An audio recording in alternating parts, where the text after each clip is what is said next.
এবার আমি ধরবো, আমাকে দেখাবো। তৈরি হয়ে গেল আমার পারফেক্ট দই চিকেন। হ্যালো এভরিওয়ান, আজকে আমি দই চিকেন বানাবো। সেই জন্য এখানে 1.5 কেজি চিকেন নিয়ে নিয়েছি। চিকেনকে খুব ভালো করে ধুয়ে পরিষ্কার করে নিয়েছি। এবার এই চিকেনকে ম্যারিনেট করে নেব। যেহেতু এটা দই চিকেন, সেই জন্য দইয়ের পরিমাণটা একটু বেশি নিতে হবে।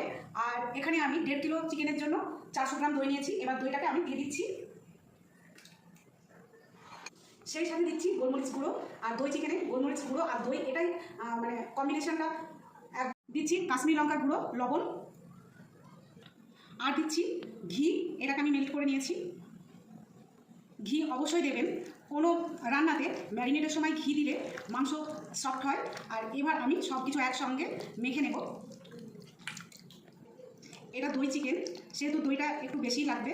আমার মাখানো হয়ে গেছে। এবার আধ ঘন্টার জন্য রেস্টে রেখে দেবো। ঢেকে দিয়ে আধ ঘন্টা ম্যারিনেট করব। সব উপকরণের ফ্লেভারগুলো মাংসতে চলে আসবে। কড়াইয়ে তেল দিয়ে দিয়েছি আর তেল গরম হয়ে গেছে। এবার গরম মশলা ফোড়ন দিয়ে দেবো। এখানে নিয়েছি গোলমরিচ বেশ কিছুটা, মানে গোটা গোলমরিচ, এলাচ 6 থেকে 7টা, দারচিনি, লবঙ্গ 12 থেকে 13টা, আর 3টে শুকনো লঙ্কা। এগুলো এবার তেলে আমি দিয়ে দেবো।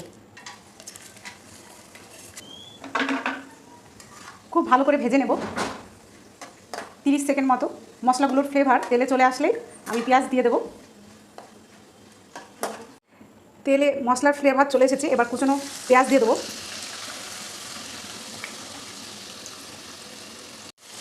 এবার পেঁয়াজ তেলে ভেজে নেব, তবে খুব একটা বেশি ভাজবো না। সামান্য কালার চলে আসলে মাংস দিয়ে দেবো। এই সময় কিছুটা চিনি দিয়ে দেবো, কালার আসবে। তেলে চিনিটা ভাজা হলে কালার আসে। তেলে চিনি পেঁয়াজের সঙ্গে ভেজে নিলে মাংসের কালারটা খুব ভালো আসে রান্নার সময়। পেঁয়াজ ভাজা হয়ে গেছে, অনেকটা কালার চলে এসেছে। এই মুহূর্তে মাংসটা দিয়ে দেবো। ম্যারিনেট করা মাংস দিয়ে দিলাম তেলে। সব একসঙ্গে খুব ভালো করে মিশিয়ে নেব। আর হাই ফ্লেমে মাংস 5 থেকে 6 মিনিট কষিয়ে নেব বা ভেজে নেব।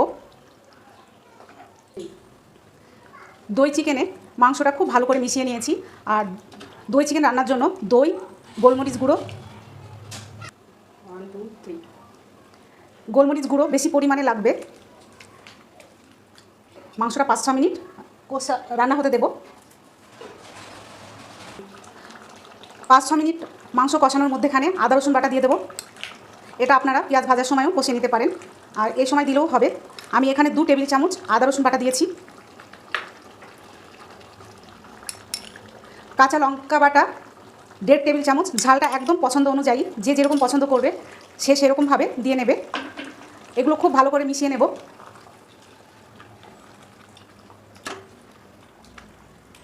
আর কষিয়ে নেব 4 থেকে 5 মিনিট।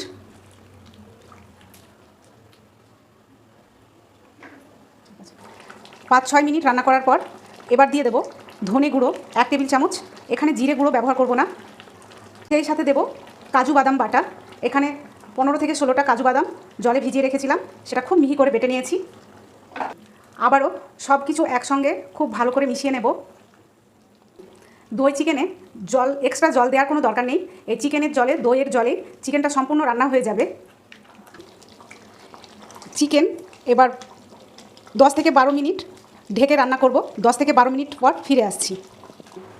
10 মিনিট পর ফিরে এলাম। ঢাকা দিয়ে রান্না করার সময় মধ্যেখানে আমি একবার নেড়ে দিয়েছি।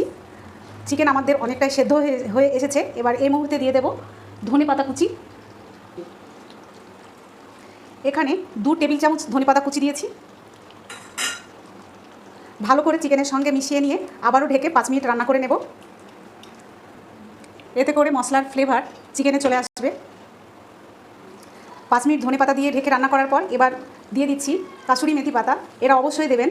দই চিকেনে কাসুরি মেথি পাতার যে ফ্লেভারটা সেটা খুবই ভালো আসে এবং খেতে খুবই ভালো লাগে। আর সেই সাথে দিয়ে দেবো গরম মশলা গুঁড়ো। এটা বাড়ির হোমমেড গরম মশলা গুঁড়ো।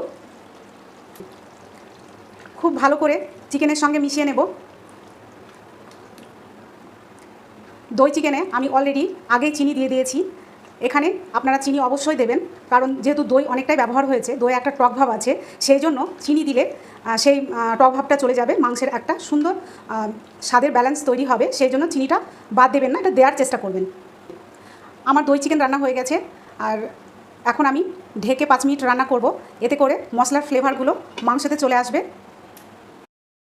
5 মিনিট দমে চিকেনটা রান্না করার ফলে আমাদের দই চিকেন রান্না হয়ে গেছে। দেখুন কালারটা কত দারুণ এসেছে এবং খেতেও খুব ভালো হয়েছে। সব কিছুর কম্বিনেশান একদম ঠিক আছে। দই চিকেনে মূলত দই, কাঁচা লঙ্কা, গোলমরিচ, কাসুরি মেথি পাতা এইসবের ফ্লেভারই দই চিকেনের আসল স্বাদ এবং এই সব ইনগ্রিডিয়েন্টসগুলো দিলে দই চিকেনটা খুব ভালো লাগে। পারফেক্ট একটা দই চিকেন তৈরি হয়। আমার দই চিকেন কমপ্লিট। আমি এবার 5 মিনিট স্ট্যান্ডিং টাইমে রেখে রান্নাটা কমপ্লিট করে নেব এবং পরিবেশনে চলে যাব।